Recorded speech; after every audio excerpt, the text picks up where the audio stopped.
All right. Another loss by the Padres. They're 0-2 on the homestand so far. We got 3 more games on this homestand. And it was great that they got off to a great start this season because they have lost, I believe, 6 of their last 8. Obviously, lost both series in that road trip in Houston, in Detroit, you know, dominated by Reese Olson, dominated yesterday by Shane Baz. And then today, they don't score a run until Tyler Wade triples, and they get a run from that on Nando's RBI single. Nando later in the game, in a spot where I believe there were a couple runners on, and it was a 2-run game at that point.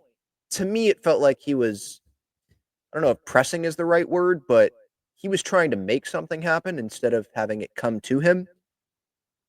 And, sometimes when Nando tries to do that, I feel like he was a younger player, maybe 2021, maybe, where he would really expand the zone and you wanted to get throw break ball down and away, and he's going to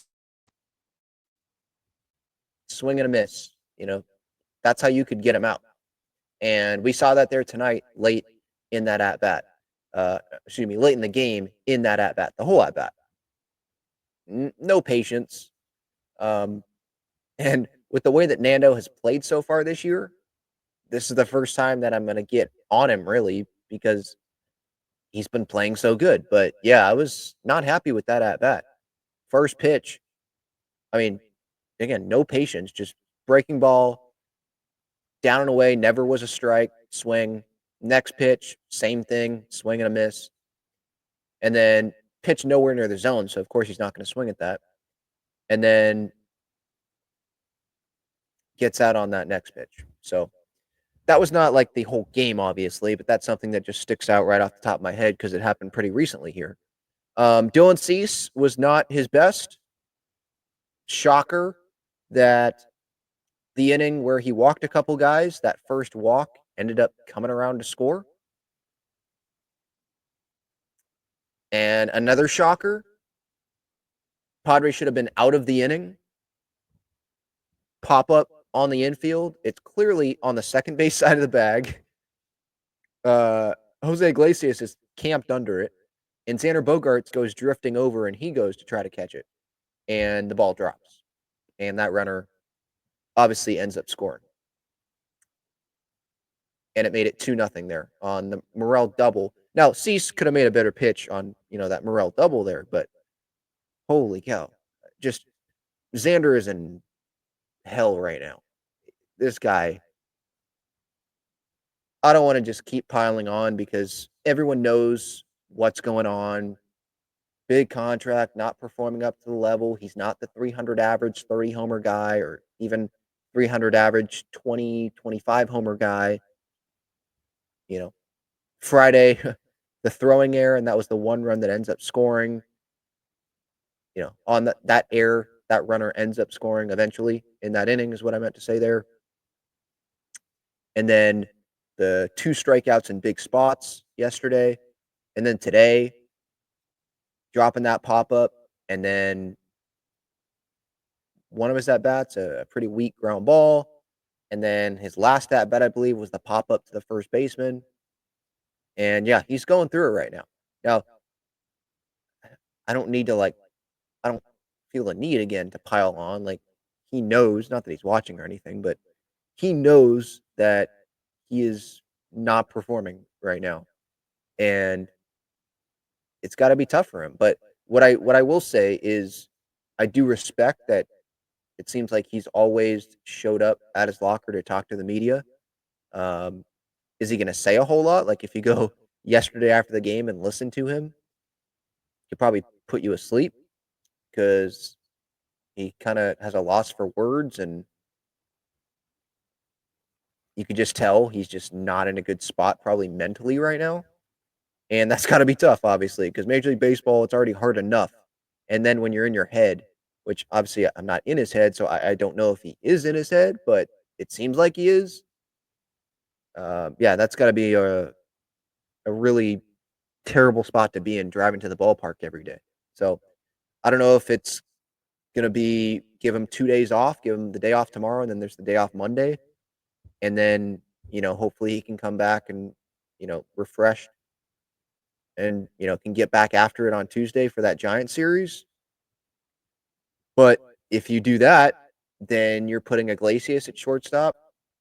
Are you putting Wade at second base? And then who are you putting in center? Would you put Connor Joe out there in center field? I think they did that when Iglesias went to, because Iglesias, yeah, because I think Bogaerts had either a DH day or full day off, scheduled day, and that's what they did. Maybe they do that tomorrow because clearly it's just not going great. And I was the first to praise him when things were going great this year because with all the crap that he gets, um, some of it I think is undeserved because it's not like he didn't offer the contract to himself. Padres offered it to him. Of course, he's going to accept $280 million. I think people that have these super high expectations for him because of that contract, I think those are unrealistic expectations, and you should lower them.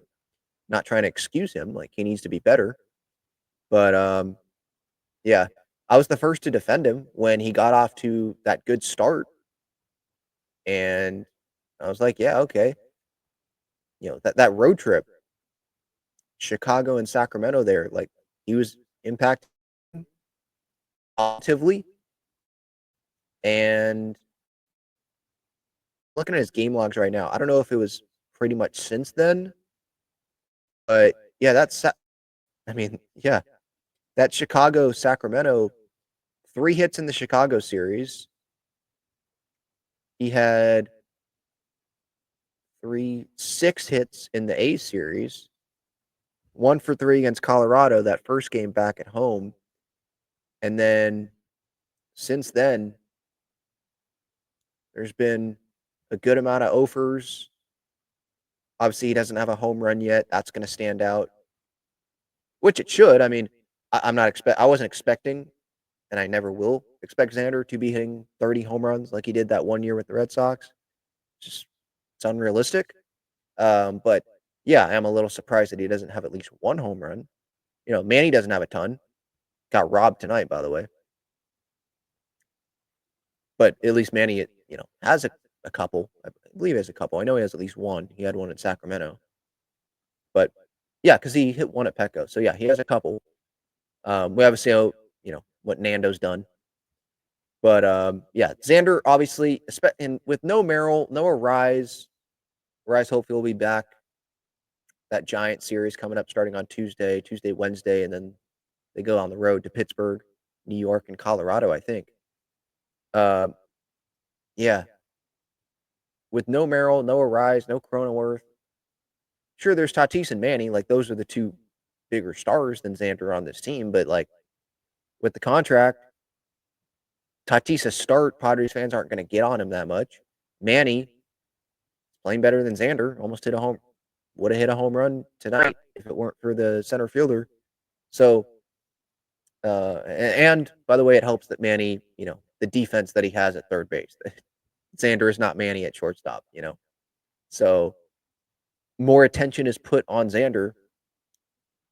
And part of it is because, like, the offense isn't scoring runs, like 1 run, I think, in 34 innings or something like that.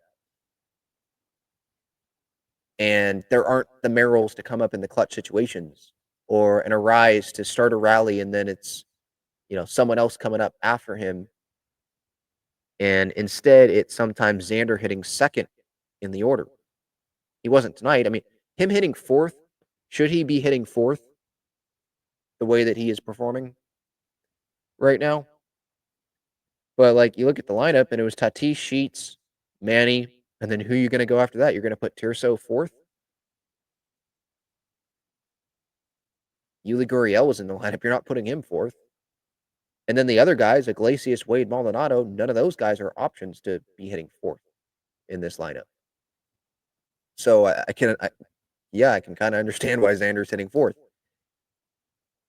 That's just the way it is. I mean, look at these OPSs. That's what injuries will do to you. Bogaerts, under 700. Ornelas, we probably shouldn't put too much stock into that. He just got to the big leagues.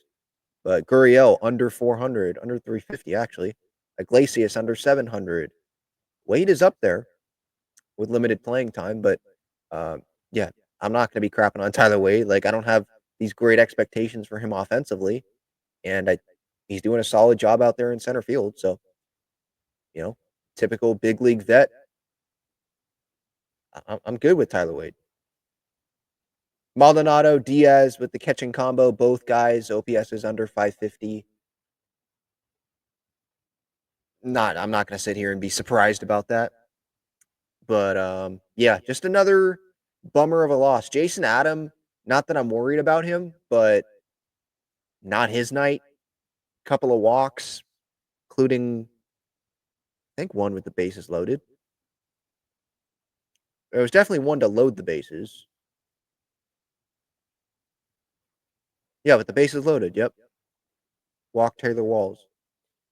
Jankowski on the Rays now. Totally forgot he was on the White Sox. But good for him. I tweeted this already today during this game, but seeing him and I'm like, I wonder how many Padres fans back in 2015, 2016, when he was playing center field, getting some time. Oh, Manny Margot was too. But I wonder how many Padres fans thought, oh yeah, Freddie, he'll be playing Major League Baseball in 2025, back in 2016. How many Padres fans were saying that? I doubt many. So good for him. Like that's my point. It's like good for him able to, champ, right? With the Rangers, him and Hedges. Good for them to be sticking around in the big leagues because I don't know, they just didn't stand out as guys. Hedges, okay, I could see with the defense, and seems like he's a good clubhouse guy. But and Jankowski, sure, speed, defense, like there's things that make him special as well. But yeah, just I probably would have said no if you made me answer yes or no. I probably would have said no, but good for him. Yeah, Dylan Cease, I was hoping that he'd continue to keep making good strides, but yeah, that fastball wasn't locating the fastball good enough. 4 walks, no bueno. Most of the bullpen was pretty good. Congrats to Ryan Bergert, first career strikeout in the big leagues. Former guest of the show, happy for him. But yeah, almost 45,000 tonight at Petco to watch the Padres score a run. 1 run. No runs in Detroit, that series finale, no runs last night, and 1 run tonight. That came because Tyler Wade tripled, because the Rays center fielder dove and, you know, didn't have to dive, but he dove, thought he could get there with the speed, didn't, and that's how Wade ended up on third. It wasn't like the most convincing Padres run, but I guess you'll take, we'll take any runs at this point. So yeah, the Wave carried San Diego Sports tonight. Great win for them in Chicago. But SDFC, 3 losses in a row now. They lost at home to Real Salt Lake, the rematch. And then Padres obviously losing here. So not the best day, not the best weekend for San Diego Sports. Padres already guaranteed a series loss and trying to avoid being swept tomorrow with Randy Vasquez on the mound. There was another injury today. Forgot to mention that. Logan Gillespie. Thankfully, it's not, Suarez or Adam, but still another injury. Didn't look good. I don't know if it was a rib or what. I don't know if it was, he was holding his arm weird, not wanting to move it as he was walking. So maybe it's that. But yeah, another, Bergert, he can fill in for Gillespie, like in that long man role. It's not like it's Suarez or Adam, but you never want to see an injury, obviously, and it didn't look good. When immediately you have to go out to the mound like that, and he knew it immediately, and you walk off 3 pitches into your appearance, that freaking sucks. So we'll see who ends up getting called up. Is it going to be Omar Cruz? We'll see. Padres might have to play a man down though tomorrow because when's the next flight from El Paso or wherever El Paso is playing to San Diego? Can they get that in time for the game tomorrow? Who knows? We'll see. But yeah, you can leave your thoughts in the comments on YouTube if you're listening on the podcast platforms. I appreciate that. Live show, not right after the game tomorrow because I'll be working, but sometime tomorrow night. Hopefully it's not like super late. Hopefully it's not 9 o'clock, but so hopefully it's before then. But yes, I do plan on going live, and hopefully we're talking about a Padres series loss and not the Padres getting swept by the Rays.